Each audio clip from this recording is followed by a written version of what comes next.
نحمده ونصلي ونسلم على رسوله الکریم السلام علیکم ورحمۃ اللہ وبرکاتہ۔ میں فقیر طارق محمود القاسمی نقشبندی۔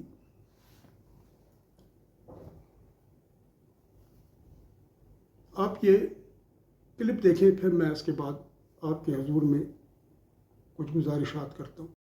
قرآن کے پہلے صفحے کا ٹیسٹ دنیا کے کروڑوں مسلمان پاس نہیں کر سکتے۔ ایاک نعبد و ایاک نستعین، یہ قرآن میں لکھا رہے گا۔ ماشاءاللہ فجر کی نماز میں یہ پڑھ کے نکلتا ہے، اور مسجد کے ساتھ جو دربار ہے ریگولرلی حاضری دے کے اس بابے سے بھی مانگ کے گھر آتا ہے۔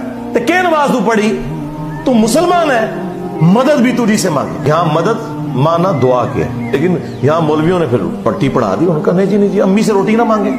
اندازہ کریں قرآن کا مذاق اڑا رہے ہیں، حالانکہ انہیں پتہ ہے آیت موجود ہے وَتَعَاوَنُوا عَلَى الْبِرِّ وَالتَّقْوَى وَلَا تَعَاوَنُوا عَلَى الْإِثْمِ وَالْعُدْوَانِ، نیکی اور پرہیزگاری کے کاموں میں ایک دوسرے کی مدد کرو اور برائی میں الگ رہو۔ قرآن نے بتایا ہے کہ اللہ نے دنیا کو اسباب کے ساتھ جوڑا ہوا ہے۔ یہاں ایاک نستعین میں دعا کے اعتبار سے بتایا جا رہا تھا کہ غیر اللہ سے نہیں کرنی، ظاہری اسباب کا تو قرآن میں حکم ہے۔ جی آپ نے دیکھ لیا، کہتا ہے کہ قرآن کے پہلے صفحے کا ٹیسٹ دنیا کے کروڑوں مسلمان پاس نہیں کر سکتے۔ ایاک نعبد و ایاک نستعین یہ قرآن میں ہی لکھا رہے گا۔ گڈ جی، یہ ٹیسٹ صرف انجینئر محمد علی مرزا جہلم کے فرقہ جہلمیہ منگولیا بھنڈیا، اس کے بد روحانی پیشوا، ہاں جی صرف اس نے پاس کیا، اس کے ماں باپ نے پاس کیا۔ انجینئر نے جو ٹیسٹ پاس کیا ہے، سنیں جی، اس کا پیغمبر تشائی کوئی نہیں۔ یہ انجینئر نے ٹیسٹ پاس کیا۔ اب یہ انجینئر کا ٹیسٹ میں آپ کو سنا رہا ہوں۔ پیغمبر تو اپنا پیشاب نہیں روک سکتا، یہ کل کا چھوکرا میں بتائے گا۔ نبی علیہ السلام مبارک کو اس نے چھوکرا کہا، حالانکہ کسی نے نبی علیہ السلام کو یہ جرت نہیں کی یہ بات کہنے کی۔ پھر آگے لکھتا ہے، آگے کیا پاس کرتا ہے ٹیسٹ جی، آگے لکھتا ہے کہ قادیانیوں کے وضو کے اعضاء چمکیں گے، تو قادیانی تو کافر ہیں، انہوں نے تو نبی علیہ السلام کی نبوت کا انکار کیا ہے، انہوں نے تو غلام احمد قادیانی کو مانا ہے، تو اس نے بھی غلام احمد قادیانی کو مانا ہے، تبھی تو کہہ رہا ہے کہ وضو کے اعضاء چمکیں گے۔ ماں تشائی کوئی نہیں، تم تو اپنے مزوں میں تھے، تمہیں اللہ نے اولاد دے دی، اس کے ماں باپ اپنے مزوں میں لگے ہوئے تھے۔ ٹھیک ہے جی، تو انجینئر محمد علی مرزا پیدا ہو گیا، اور ایسے ہی پیدا ہونا تھا جب آدمی، میں کیا کہوں کہ یہ اورل سیکس کی تربیت دیتا ہے لوگوں کو کہ اورل سیکس اسلام میں جائز ہے، تو اس کے ماں باپ نے ہی سکھایا ہوگا، کسی اور نے تو نہیں۔ اچھا، پھر کہتا ہے کہ ماموں اور چچا اپنی بھانجی اور بھتیجی کی بیٹی کے ساتھ نکاح کر سکتے ہیں۔ یہ ٹیسٹ اس نے پاس کیے ہوئے ہیں جی، یہ سب ٹیسٹ قرآن کے پہلے صفحے کے ٹیسٹ اس نے پاس کیا۔ ایاک نعبد و ایاک نستعین جو پڑھتا ہے، اور جو ایاک نعبد خاص تیری عبادت کرتے ہیں اور خاص آپ کسے مدد چاہتے ہیں، وہ اس طرح کی باتیں نہیں کرتا، یہ صرف انجینئر کر سکتا ہے۔ اب کہتا ہے قرآن ہی میں لکھا رہے گا۔ فجر کی نماز پڑھ کر یہ بندہ باہر نکلتا ہے، اور مسجد کے ساتھ جو دربار ہے اس میں ریگولرلی جا کر بابے سے مانگ کے بھی گھر جاتا ہے۔ کیا یہ نماز پڑھی ہے تو نے؟ اور کیا تو مسلمان ہے؟ جی ہاں بالکل، اس نے نماز بھی پڑھی ہے اور یہ مسلمان بھی ہے۔ پہلی بات یہ، اس نے علم غیب کا دعویٰ کیا ہے کہ اس کو اس کے دل کے حالات کا پتہ ہے، کہ وہ ادھر جا کے مانگ کے گیا اور اس نے فاتحہ نہیں پڑھی۔ دوسری بات یہ میں آپ کو بتاتا ہوں، حدیث میں آتا ہے یا محمد انی اتوجہ بکا، ٹھیک ہے جی۔ اب میں آپ کو حدیث سنا دیتا ہوں۔ ہمارا جو عقیدہ ہے اہل سنت والجماعت کا، وہ حضور نبی محترم صلی اللہ علیہ وآلہ وسلم کے دور سے لے کر آج تک اسی طرح چلا آ رہا ہے۔ ہم مزارات پر جاتے ہیں، وہاں پر دعا کرتے ہیں، بابے سے کوئی نہیں مانگتا۔ ہم یہ نہیں کہتے کہ اے بابے تو میرا خدا ہے، اے بابے میری حاجت پوری فرما۔ ہم بابے سے دعا نہیں کرتے۔ ہم دعا کا یہ طریقہ ہے کہ یا اللہ، ہم تیرے اس نیک بندے کے زیارت پر آئے ہیں، ہم اس کو آپ کے حضور میں وسیلہ کرتے ہیں، اے رب کریم ہماری یہ دعا ان اپنے بزرگ، نیک بزرگ، اس ولی کے صدقے میں قبول فرما، آمین۔ بات ختم ہو گئی۔ دوسرا طریقہ یہ ہے کہ ہم اس کو مخاطب کرتے ہیں، جس طرح ہم جا کے کہتے ہیں السلام علیکم یا اہل القبور، تو وہ جواب دیتے ہیں۔ ہم کہتے ہیں کہ جو میرے پیر و مرشد ہیں ان کا میں نام لیتا ہوں، ادھر کھڑ گیا پیر و مرشد میرے یہ حاجت ہے، میں اس مسئلے میں پھنس گیا ہوں، اللہ کے حضور میں میرے لیے دعا فرمائے کہ اللہ میرا یہ کام کر دے۔ یہ دونوں باب زیارت القبور مشکات شریف، اس کی اشعۃ اللمعات شرح کی کتاب ہے، اس کے اندر عبدالحق محدث دہلوی نے یہ طریقہ لکھا ہے۔ اچھا جی، اب یہ حدیث سنیں جی، ہمارا کیا طریقہ ہے؟ ہمارا طریقہ حدیث پہ ہے جی۔ لہٰذا حضرت عثمان بن حنیف رضی اللہ تعالیٰ عنہ سے روایت ہے، وہ کہتے ہیں کہ ایک شخص تھا جو عثمان رضی اللہ تعالیٰ عنہ کے پاس کام کے لیے آتا، لیکن عثمان رضی اللہ تعالیٰ عنہ اس کی طرف توجہ نہ فرماتے، تو وہ پھر عثمان بن حنیف کے پاس آیا اور اس نے آ کر ان سے شکایت کی کہ میں آ رہا ہوں، میرا کام نہیں ہو رہا۔ تو حضرت عثمان بن حنیف رضی اللہ تعالیٰ عنہ نے ان سے یہ بات کہی کہ تم اس طرح کرو کہ وضو کرو، مسجد میں جاؤ اور ادھر جا کر جو ہے تم کیا کرو، ادھر جا کر تم یہ دعا پڑھو۔ وہ دعا کیا ہے؟ اللہم انی اسألک واتوجہ الیک بنبینا محمد نبی الرحمہ صلی اللہ علیہ وسلم، یا محمد انی اتوجہ بک الی ربی فیقضی لی حاجتی وتذکر حاجتک۔ انہوں نے کہا کہ جا کر دعا پڑھ۔ دعا یہ کیا جی کہ اے اللہم انی، اے میرے رب، میں آپ سے سوال کرتا ہوں اور آپ کی طرف متوجہ ہوتا ہوں اپنے نبی محترم محمد رسول اللہ نبی رحمت صلی اللہ علیہ وآلہ وسلم کے وسیلے سے، ان کے ذریعے سے۔ پھر نبی علیہ السلام کو آواز دیتا ہے، یا محمد انی اتوجہ بک الی ربی، یا محمد صلی اللہ علیہ وسلم، میں آپ کے ذریعے سے متوجہ ہوتا ہوں اپنے رب کی طرف کہ میری یہ حاجت پوری کر دی جائے۔ اور پھر وہ فرماتے کہ اپنی حاجت کا ذکر کر جو تیری حاجت ہو۔ تو کیا ہوا کہ وہ گئے، انہوں نے اسی طرح کیا، اور پھر جب وہ عثمان رضی اللہ تعالیٰ عنہ کے پاس آئے تو اندر سے ایک آدمی آیا، بواب جو دربان تھا، اور وہ اس کو پکڑ کر حضرت عثمان رضی اللہ تعالیٰ عنہ کے پاس لے گیا، ادھر ایک اسٹول پر بٹھا دیا اور اپنی حاجت بتائی۔ عثمان رضی اللہ تعالیٰ عنہ نے ان کی حاجت پوری کر دی۔ پھر اس کے بعد انہوں نے کہا کہ اتنی دیر ہو گئی ہے، آپ نے اپنی حاجت نہیں بتائی۔ پھر اس کے بعد انہوں نے کہا ان کو، ما کانت لک من حاجت فاتنا، آپ کو جب کبھی بھی کوئی ضرورت اور حاجت ہو ہمارے پاس آ جایا کریں۔ کہتے ہیں یہ آدمی نکلا، حضرت عثمان بن حنیف کے پاس گیا اور جا کے کہنے لگا جی میری تو کوئی سنتا نہیں تھا، آپ نے میری سفارش کیا تو انہوں نے میری بات مانی اور مجھے جو ہے تو بلا لیا اور میرا مسئلہ حل ہو گیا۔ تو حضرت عثمان بن حنیف رضی اللہ تعالیٰ عنہ نے ان سے کہا کہ مجھے قسم ہے اللہ کی، میں نے کوئی جو ہے تو جا کر تیری سفارش نہیں کی، بلکہ میں تو نبی پاک صلی اللہ علیہ وسلم کے پاس ایک دن وہاں پر بیٹھے ہوئے تھے، ایک آدمی آیا جس کی آنکھوں میں مسئلہ تھا، اس نے آ کر نبی محترم صلی اللہ علیہ وآلہ وسلم کے حضور میں اپنی آنکھوں کی شکایت کی، تو نبی علیہ السلام نے اس کو یہ دعا بتائی، تو وہ دعا میں نے آپ کو بتا دی اور اللہ تعالیٰ نے آپ کا کام کر دیا۔ دیکھیں کتنے دنوں سے وہ آ رہے تھے، جا رہے تھے، بات نہیں ہوتی تھی، جو ہی دعا کی۔ اس میں اب کمال دیکھیں آپ، نبی علیہ السلام اپنی قبر شریف میں ہے، قبر شریف میں، اور وہ وہاں سے باہر مسجد سے بیٹھ کے آواز لگا رہے ہیں، کیا دعا میں، یا محمد انی اتوجہ بک الی ربی۔ شرک تھا، انجینئر کے حوالے سے تو شرک ہے، اصل میں انجینئر قادیانی ہے۔ یہ تین عقائد لے کر چلتا ہے، قادیانیوں کے، روافظ کے، اور قادیانی، روافظ اور خوارج۔ یہ فتنہ اس سے پہلے کبھی نہیں تھا، یہ آج کے دور میں پیدا ہوا ہے۔ اس کی شکل پر لعنت دیکھیں آپ، کس طرح لعنت پڑی ہوئی ہے اس کی شکل پر۔ یہ ایک حدیث میں نے آپ کو سنائی اور اس کی حاجت پوری ہو گئی۔ اس حدیث کو والحدیث صحیح بعد ذکر طرقه التي روى بها، اور یہ حدیث بالکل صحیح ہے، بعد میں اس کے جو ترک ذکر کیے گئے ہیں وہ بہت سارے ترک ہیں، معجم صغیر میں ہے، معجم کبیر طبرانی میں ہے، پھر اس کو جو ہے تو اس میں بھی ذکر کیا گیا ہے، دلائل النبوت میں بھی اس کو ذکر کیا ہے، پھر اس کو جو ہے تو ابھی ابو نعیم اصبہانی نے بھی اس کو ذکر کیا ہے معرفت صحابہ میں، پھر اس کو تحفۃ الاحوذی میں بھی اس کی شرح آئی ہے، اس کو صحیح کہا گیا، یعنی ایک بہت ہر آدمی نے اس کو کیا کہا ہے جی، اس کو صحیح کہا ہے اس حدیث کو۔ دوسری حدیث شریف سنیں جی، ہم جو جاتے ہیں نا دربار پہ، ہم جا کے کہتے ہیں کہ یا پیر و مرشد ہماری یہ حاجت ہے، اللہ سے دعا کریں، وہ اس حدیث کی وجہ سے کرتے ہیں۔ سنیں اب جی، حدثنا ابو معاویہ عن الاعمش عن ابی صالح عن مالک الدار۔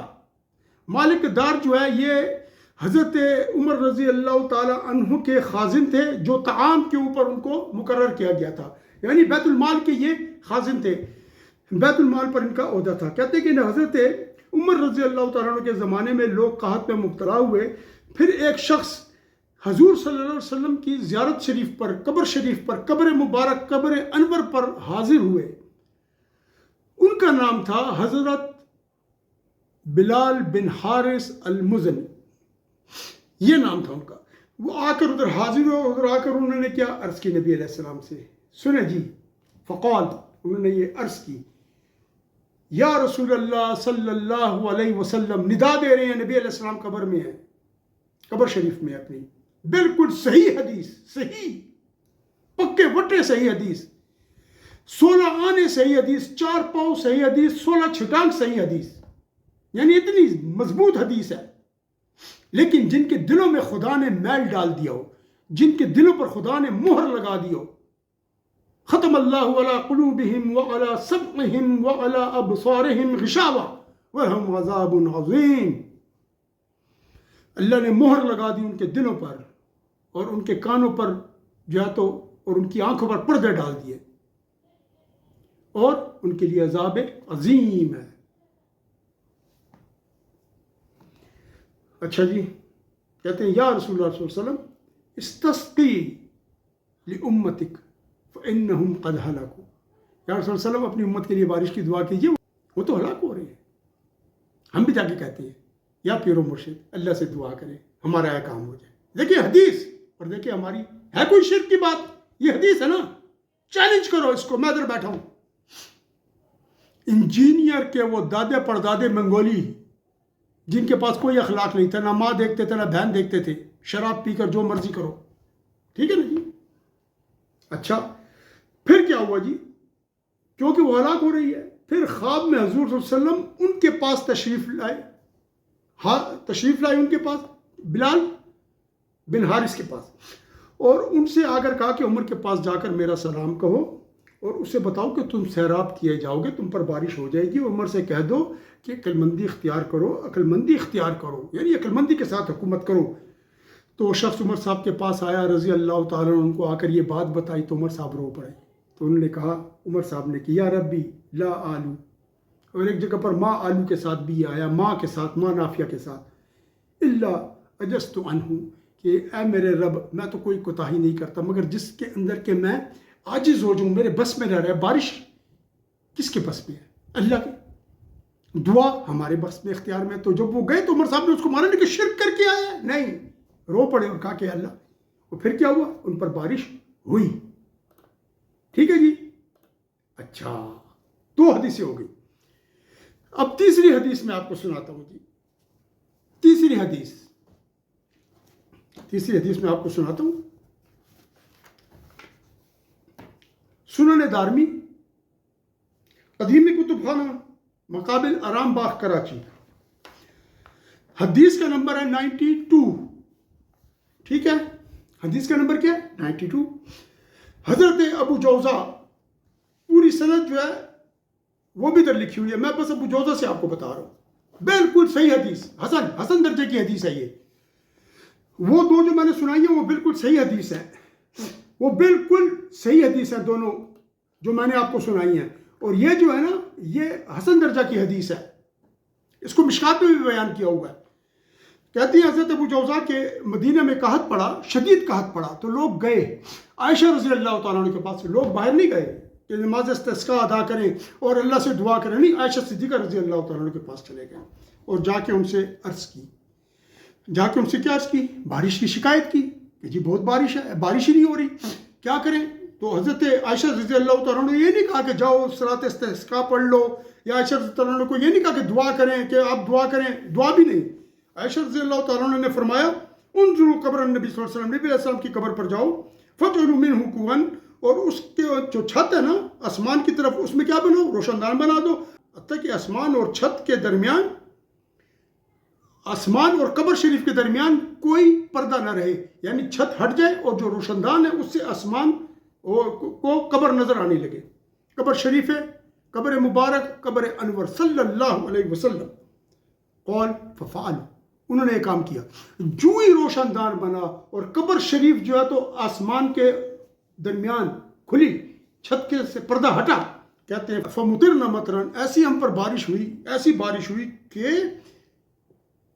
گھاس اگایا، سبزہ اگایا کہ اونٹوں نے اتنا چرا کہ وہ چربی والے ہو گئے، ان کے جو ہے نا یہ کولے پھول گئے، حتی تفتقت من الشحم، یہاں تک کہ وہ چربی سے پھٹ گئے، یعنی اس میں اتنی چربی تھی کہ اس کی وجہ سے وہ بہت زیادہ پھیل گئے، سائڈوں پر نہیں، اس کو بھی تفتقت کہا جاتا ہے، سائڈوں پر پھیل جائیں بہت زیادہ، فسمى عام الفتق، تو اس کو فتق کا سال کہا گیا، یعنی پھٹنے کا یا پھیل جانے کا یا اونٹوں کے بہت زیادہ کیا ہونے کا، چربی والا ہونے کا سال اس کو کہا گیا، اس کو عام الفتق کے نام سے یاد کیا جاتا تھا،